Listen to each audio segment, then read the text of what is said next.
我真的看不出这两根丝有什么区别。我也看不出哎。那一起对比看，现在能看清楚了吗？哎，这束好像颜色更浅淡些。蜀锦是千丝万缕织成的，每一根线颜色差了一点，整副锦便会差了1倍。你们先从这一把看，再一根一根往外拿，直到你们的眼睛能够适应，即便是2根对比也能看出差别。那你们就会知道用什么样的颜色能事半功倍，锦上添花了。这不是那些锦户要学的吗？若我们能帮他们做好这一步呢？如今我们飞花会不仅有朱颜驼，还有蜀红丝，还有各家的特色丝线。但是想要再上一层楼，我们不能只染丝，也不能只卖丝啊？哎，那还卖啥子？只要买我们的丝，肯额外付钱，我们就可以为他们的锦样挑丝配色。关键现在没人买咱们的丝，你拉我咋子？他早晚都知道。丁呀，赵修元的贡锦搭配呢，跟杨家不是一样雨露均沾的，他只分给与他投诚的锦户们，那一副顺我者昌，逆我者亡的样子。那别人知道你得罪他了，你根本就不敢来我们飞花会买丝了。那外面好多人还说你得罪了牛副都督，那旁的人就更不敢来了。我的确是得罪了牛锦，你们如果……哎，如果什么呀？那我们都上了贼船了，还让我们马上下去啊？哇！我跟旁人说，我跟季莹莹毫无关系，老死不相往来，那谁信呢？对啊，就是。而且现在只是一州的锦户不买我们的丝嘛，大不了我们去找其他人买噻。你们听说没得？最近几天藩市来了一个大富商，有钱的很，对，买过锦1掷千金呢。1掷千金？不止如此。他把所有想卖给他的锦都放在府门口展示，让众人品评。阿娘，阿娘，我都好了，不必喝了吧？益气补血的。益气补血。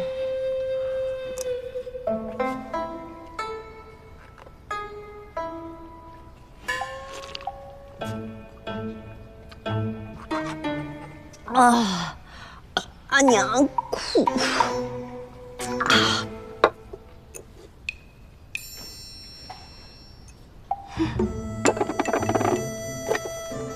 阿娘一个不够。哎，洋洋，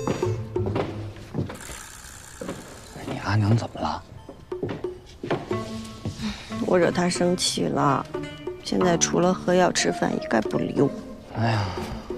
这天下当阿娘的，果然都一样厉害。还有谁？我阿娘啊。这样我舒服多了。平儿怎么还没来？嗨，他又被他娘拉去相亲了。啊？他又去相亲了？不行，爷是他的英雄，也得去救他。我是不会出城而会的。你给我站住！他弟弟就是个伙计，成天找我那惹事儿。你看你现在都变成什么样子了你？在加入飞花会之前，你什么时候这么离经叛道过？我跟你说，你要再这样下去，就真嫁不出去了。嫁不出去就不嫁，有什么了不起的？别说我啊！不，你别生气，拉着我！不，别，你先走，你先走。不，别生气，别生气，不，你放心，我去哄他啊！放心，不啊！平儿，你阿娘是不是又逼你相亲了？老师长，能不能让我一个人待会儿？平儿，别的郎君没有演过，不代表天下郎君都没有演过。我就喜欢你现在这样子。求你了，别说了。平儿，你放心，你阿娘再逼你相亲，你就说也愿意娶你。闭嘴！谁让你娶了？我这辈子都不嫁人，我不嫁人。你不嫁就不嫁，你别哭啊！你不知道，你什么都不知道，你别跟着我了。我也想知道，你也不告诉我。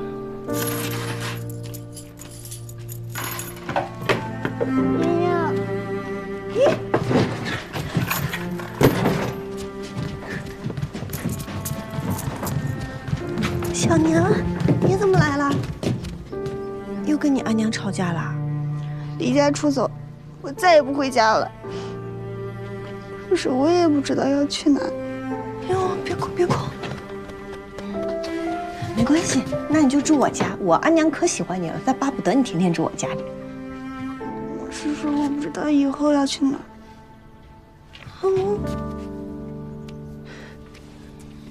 我明白，你别着急，先走着呗，走着走着，说不定就知道了。哎呀，我现在就带你走。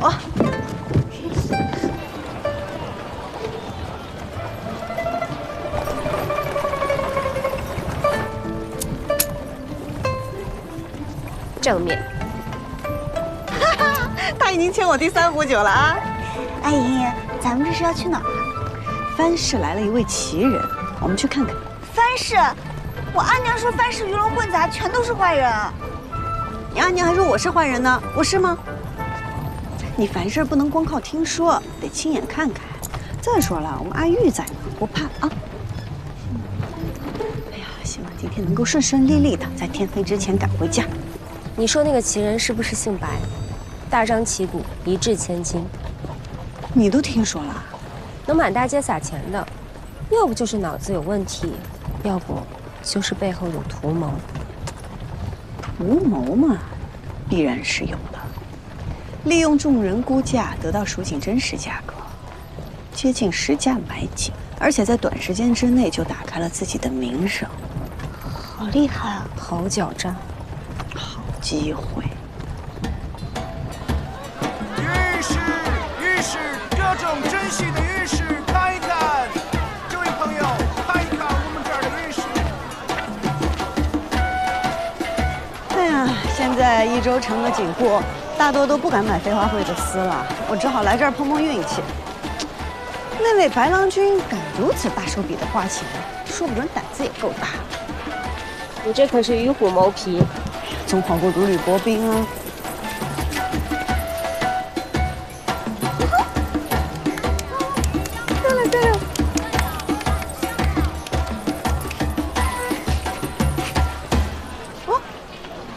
谢谢，娘子，5文钱。别家都是1文5个，你这儿5文1个，真好。打劫还送个饼，饼不贵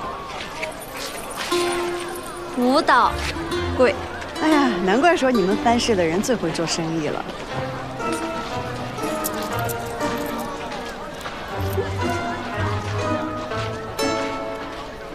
藩市白掌柜人在何处啊？6文钱。你不该太贪的啊，阿月。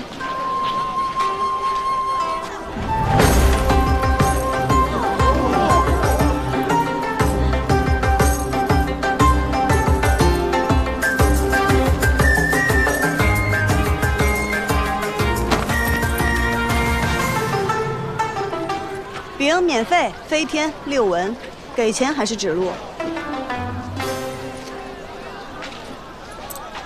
这是个赚钱的好法子，但是得适可而止，免得惹怒了别人，你又打不过，得不偿失。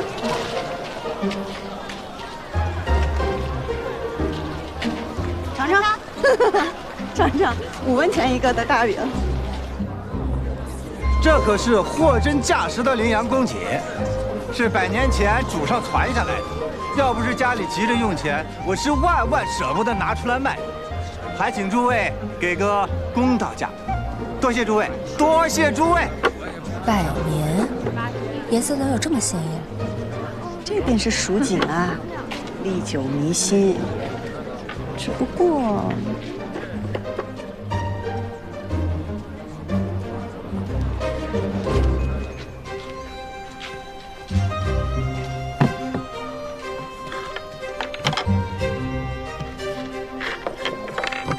这些便是这方锦在诸位心里的价格了。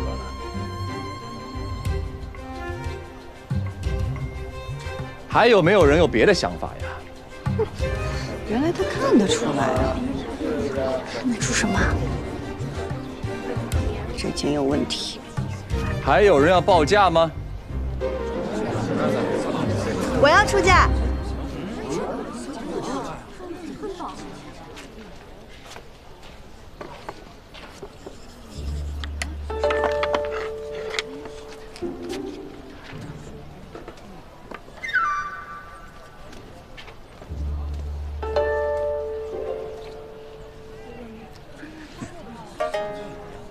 这位娘子觉得此景一文不值。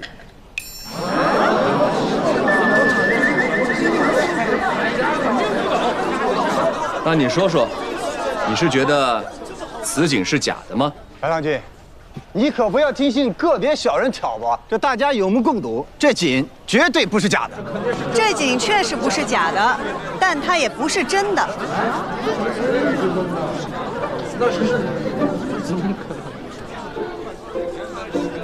小女子不才，做的也是丝锦生意，但是生平最看不惯有人弄虚作假，所以才斗胆站出来。若是单凭这锦，的确也能值一些银子。只是做生意若是没了诚信，那再好的东西也会变得一文不值。这锦不是假的，但也不至于100年。这上面的图案用的是连珠对马纹。是又怎么样？羚羊公样最喜欢用的就是连珠纹和对马纹。那也无法确定就是真的羚羊公样。100年之前的羚羊公样喜用的可不是连珠纹，而是团科环。单连珠内置对马纹，是很典型的波斯风格纹样。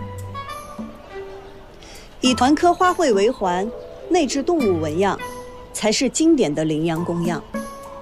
什么团科环？敢在白郎君面前胡说，我看你是活腻歪了！造次，敢造次！这位娘子话还没有说完，你想要动手吗？白郎君，他这空口白牙的，分明就是污蔑呀！他说你没有证据啊，你怎么说？白郎君，请看，这里用的丝线颜色，乃是水色和青白之间，为一种新色，蟹壳青，是15年前沈家染坊坊主沈阳所染制。试问，这怎么会出现在一幅祖传的蜀锦之上呢？这祖宗未免也太年轻了。你说蟹壳青就是蟹壳青啊？那我还说的，那就是水色呢。我说了自然不算，但是锦官府可以验丝验色，白郎君可去锦官府一验便知。我不卖了，我。郎君饶命！郎君饶命！我不干了，我再也不干了。白某千金买锦，还请蜀锦人家共鉴，够有诚意的吧？你还蒙我？送过来，送过来！白郎君，哎，白郎君饶命！哎，诸位，今日评锦到此结束，明日请早，都散了吧。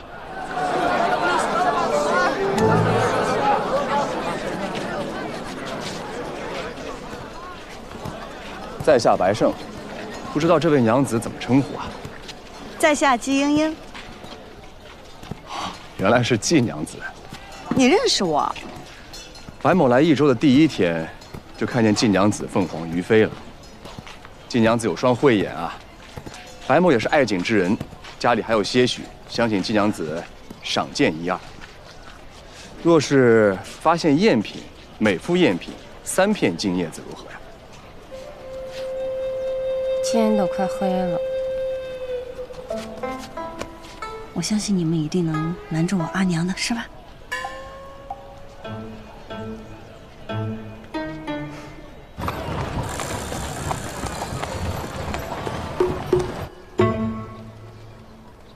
这边请。你可以随便看看。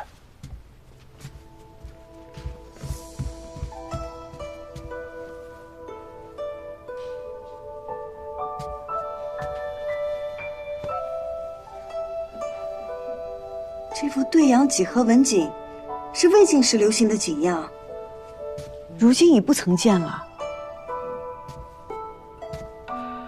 这幅花瓣团颗禽鸟锦，纹样虽常见，但织工了得，配色自然，也是不多见的珍品啊。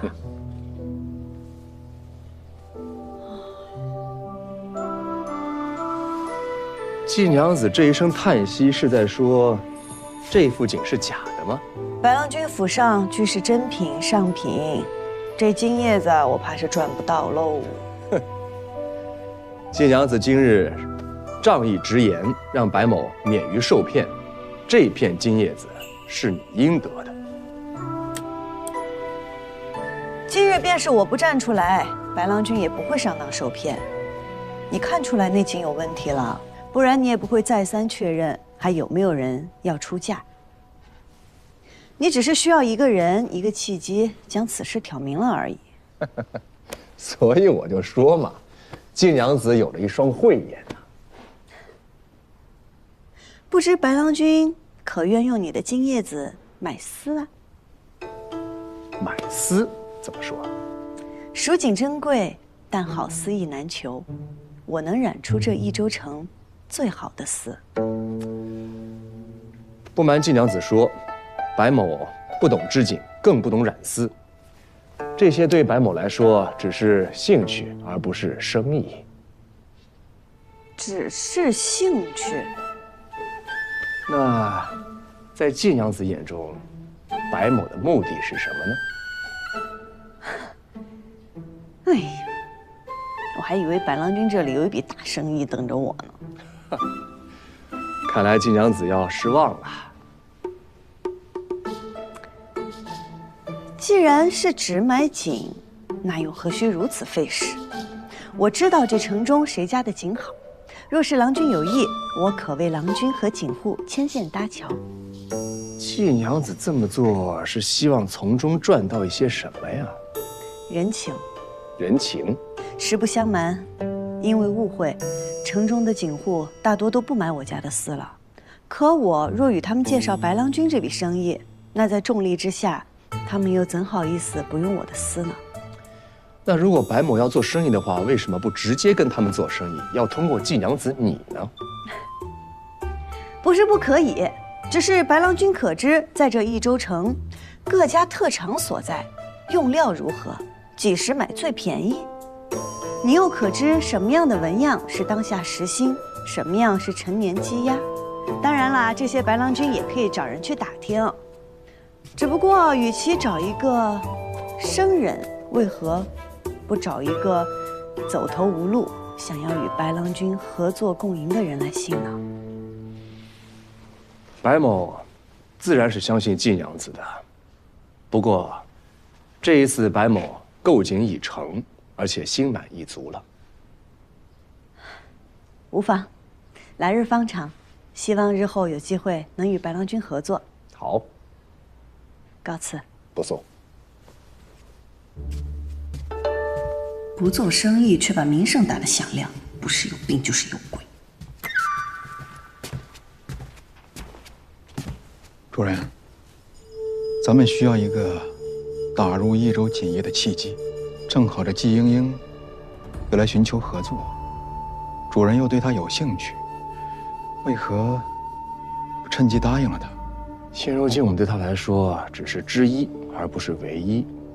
等到她山穷水尽的时候再开价也不迟，不着急，先等等。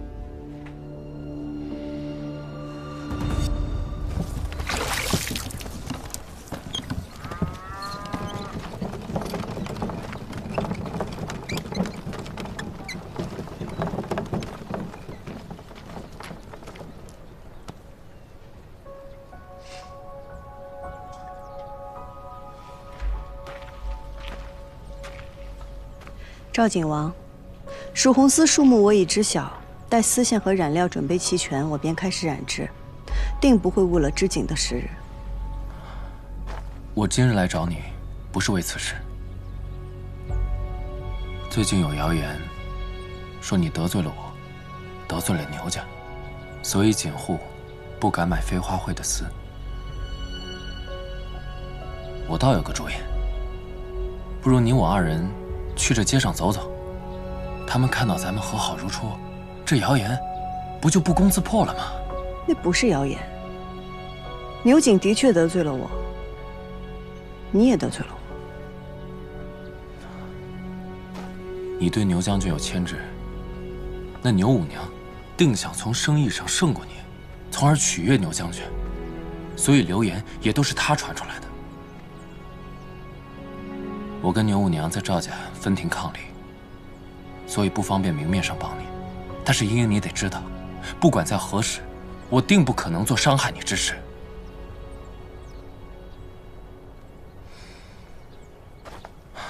余家这些年经营不善，这次贡景的订单没有拿到，所以余叔想要把它卖掉。你为何告诉我这些？因为你曾经说过，知我者，赵尔郎君也。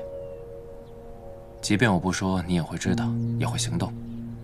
那是你原来的家，满满的都是跟你阿耶的回忆。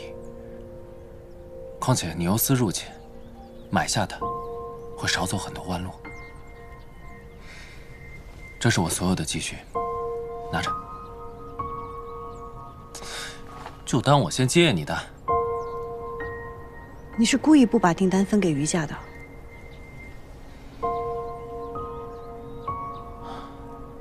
杨静兰可以为你铤而走险，我也可以。赵二郎君，有些事，过去便过去吧。若你还放不下过去，无需为我做什么。我只希望你能面对自己，为人为事，无愧于心。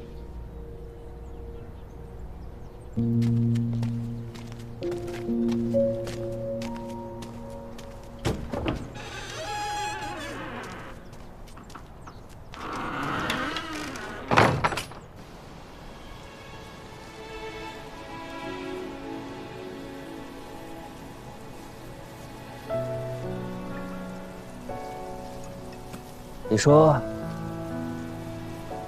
我师父既然已经知道这青城山上有问题，他为何不上我救援？除非他已经四面楚歌，孤立无援了。我本以为把这山上的动静闹大，将一切揭发，就能把凶手绳之以法。可谁曾想，这权势竟可如此只手遮天，颠倒黑白。这还是牛瑾忌惮我身后有人，才不敢轻举妄动。我师父当年那可是单枪匹马，面对的只会比我们如今更惨重。因为他知道，如果他死了，第一个回来探查的人一定是我，所以给我留了线索。他故意泄露自己的行踪给那些侍卫，也是在告诉我，这山里有问题。你师父真是草蛇灰线，用心良苦。可他既然笃定了我会回来，就应该留下一个只有我才能找到的线索才对。小戴，没有留下线索，那是因为前两人警官糊涂啊，临死了也不知道留下线索呀。纵此峡谷香，不灿世上英。这是我师父在告诉我，即便身死，尸骨也可留证。去帮我拿把铁锹。我提一句啊，这可是你师父的坟，随口说的一句话也能当真吗？我知道，但是我懂他，我相信他，他就算拼死也会给我留下线索。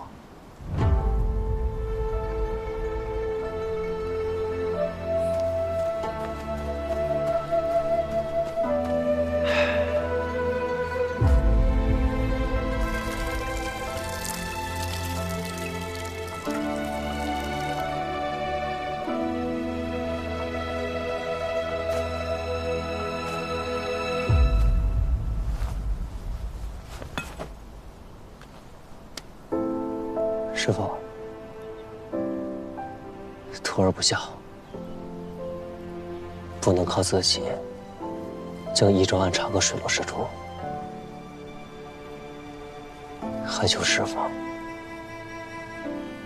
再指引徒儿一次。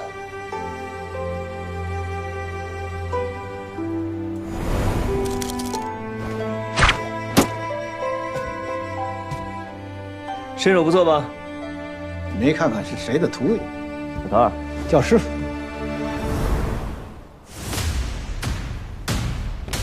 诸葛，你过来。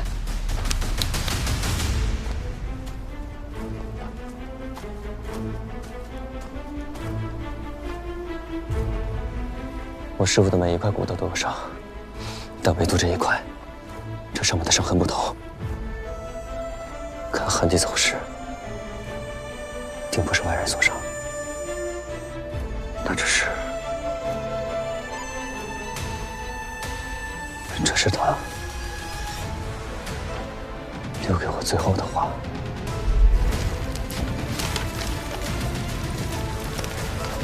什么消息都传不出去，什么人都不敢再相信，他只能一刀为笔，以自己的尸骨做纸，给我留下线索。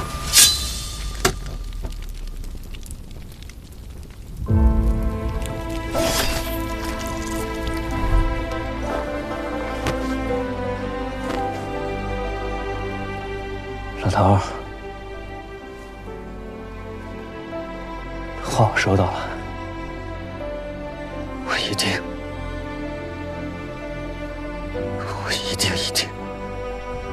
会把害你的人都揪出来，给你送去磕头赔罪。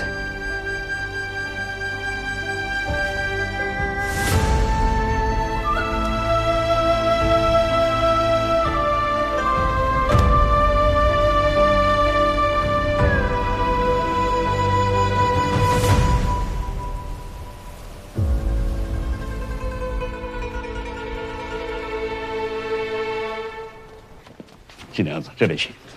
家主正在见客，请金娘子稍后。没关系，都是蜀锦人家，一起聊聊。听着声音像，没想到还真是晋娘子啊！白郎君为何在这儿？余家百年锦业有一些珍品，倒也合理。白某今日是来买余家锦房的。昨日白郎君才与我说，你不懂锦，也不做生意。昨日听晋娘子一番话，颇有感触，觉得试试也无妨。更何况有这么好的机会啊！白郎君出手还真是不凡，这偶有所感，便要吞下这益州城3大锦户之一的余家。白某倒是觉得，既然要做生意，自然是越大越好了。晋娘子来了吗？那就请到屋里坐吧。请。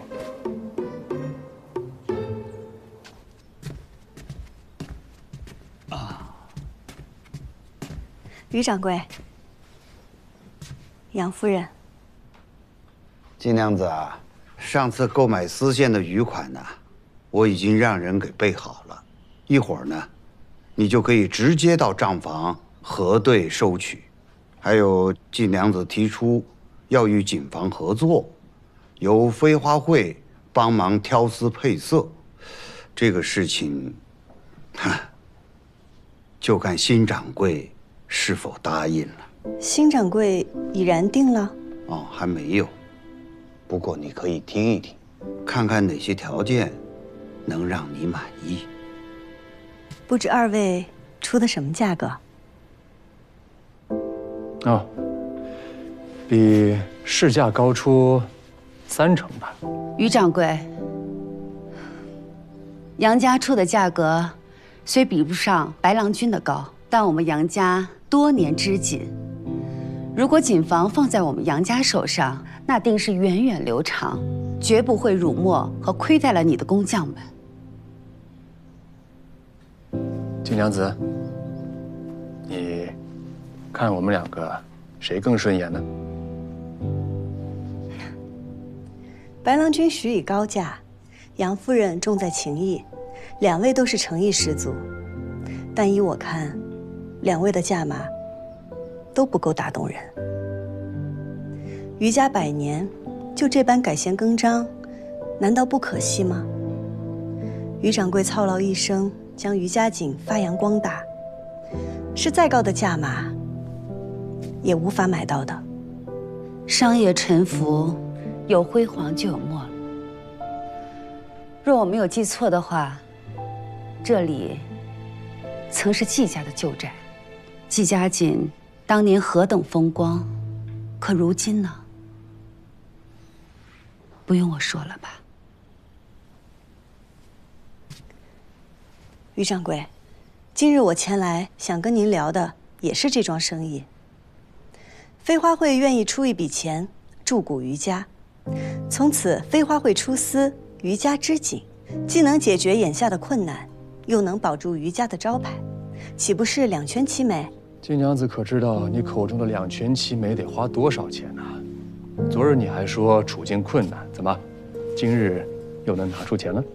昨日我与白郎君说，是以为你我能合作，不想今日我们变成了竞争敌手。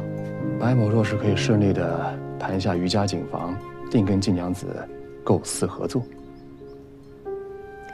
余掌柜知我从不空口白话，钱的事情我会解决，但求余掌柜给个机会。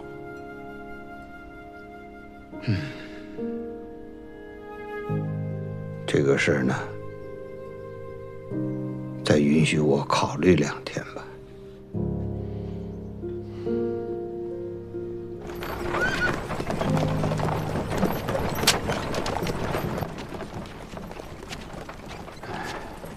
余掌柜，您若有顾虑，可以直言。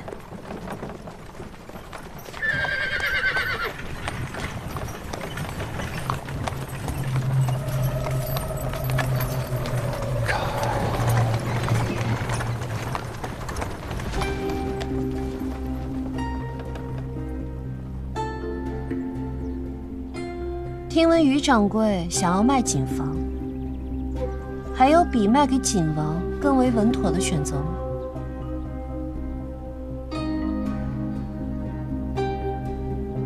余掌柜不必急着答复，我今日来，主要是为了顺路送个人。阿公，希儿，希儿，你怎么在车上呢？啊？我不过是在路上偶然遇到他。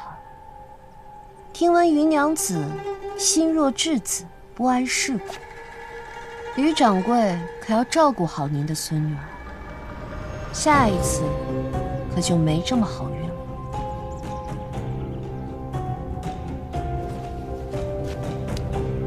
多谢赵二夫人送我希儿回来。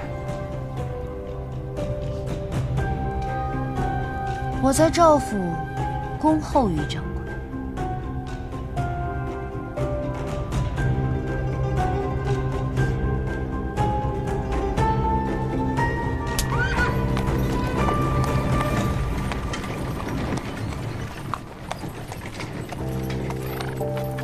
希儿，你没受什么伤害吧？阿公，我没事。那位戴面具的娘子想要伤的并不是我。余掌柜，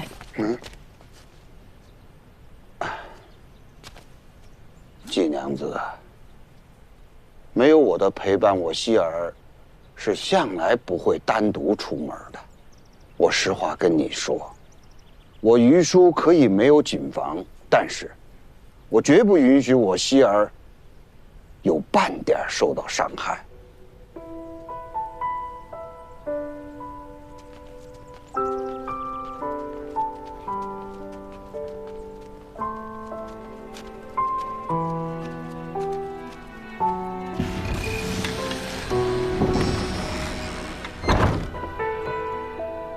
掺杂了权势、生意，便不只是正经事。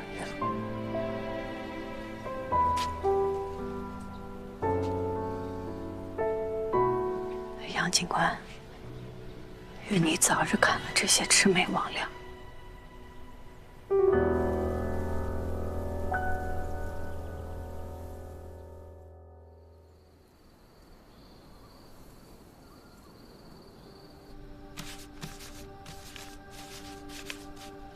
诸葛，你过来看看，有什么印象？哎，你把它转一圈。这图案好像是都运官调令背后的花纹啊！你确定？说好了的，动手归你，动笔归我。来之前，我还特地看了蜀锦所有的消息与公文。都运官，可是蜀地的都运官都是由节度使指派的，而且每年每次指派的都是不同的人选。那就都见去。你要去见节度使啊？牛瑾虽然与节度使在不同地方驻军，但你要是见了节度使，怕他也会知晓啊。杀人的不害怕，救人的就要躲起来。这世道不对，我要让他改一改。此事要不要告诉季娘子？哎，不必了。缉拿凶手，天下大白，是我们该做的。他只是一个平凡百姓，就应该高高兴兴地做他的生意，平平安安地过他的日子。好。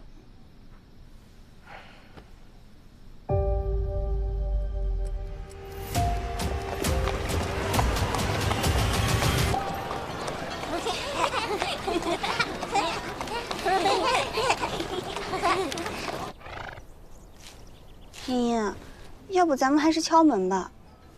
你又不是第一天认识于掌柜，他说不见客，那就是不见客。他不见客是又不想卖警房了吗？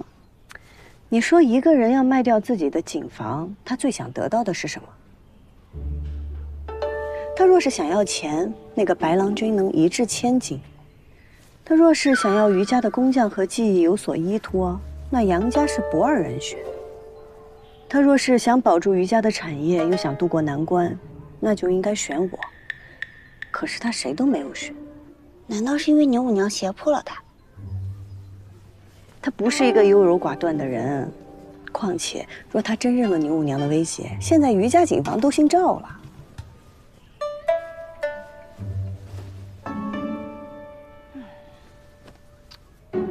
如今他闭门不出，他应该是在犹豫，他不知道自己该不该卖掉警房，也说明我们给的价码都不是他想要的。那他想要什么呀？这就是我来的原因啊！告诉你，在于家有一个人比于叔还了解于叔。你又输了。鸡能生蛋，蛋能生鸡。那你说这世上是先有鸡还是先有蛋呀？哎呀，白某不知啊。这么快就摸清了于掌柜的底，果然不能小瞧了你啊。猪有来世，又会变成人。哎，那你说这人是人还是猪呀？你说这脑子里面一天天在想些什么呢？他们都说我瓜，可我觉得你比我还瓜。哎，你，季娘子，于娘子，白郎君也在啊。季娘子，你怎么来了？白郎君为何而来，我便为何而来。怎么，这是下不过于娘子？哎呀，这如你所见呐，这属于满盘皆输啊！于娘子好厉害呀！你阿翁在家吗？哦，我阿翁过几日要出门，他收拾东西去了。出门？出门去哪儿啊？和大白狼一样，赢了我就告诉你。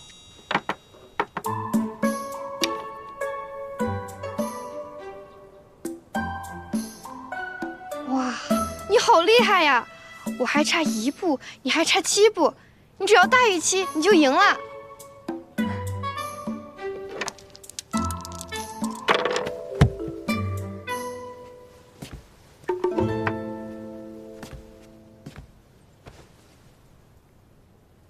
好欺负哎！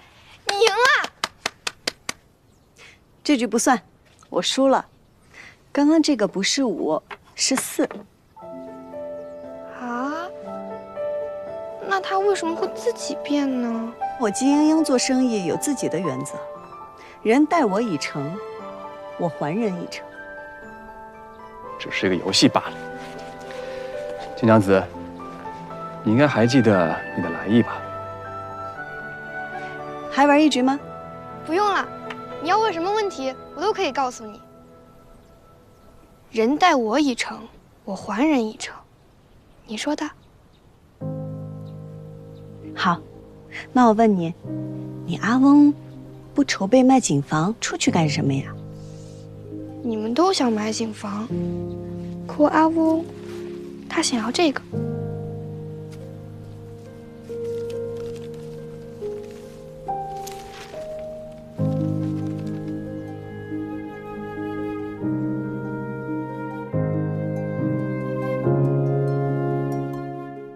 落英缤纷过，跌进尘埃，却在尘埃中开花结果。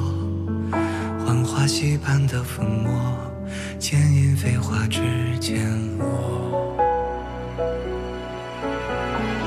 岁月若飞梭，一身萧索，却在萧索中走出阡陌。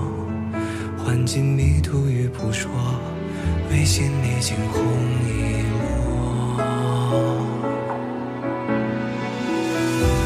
如何用最渺小的你我，支撑最人生锁，去证明那翱翔绯色是我。红色如诗月，红似无言，深埋岁月的思念，将爱恨投索万千年成线，曾经落尾的执念。红色如火焰，红丝如烟，踏过千山也未眠。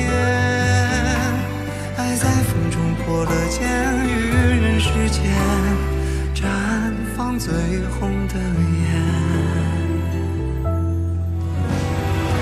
红色如诗月，红似无言，深埋岁月的思念，将爱恨投索万千年成线，挣尽落尾的执念。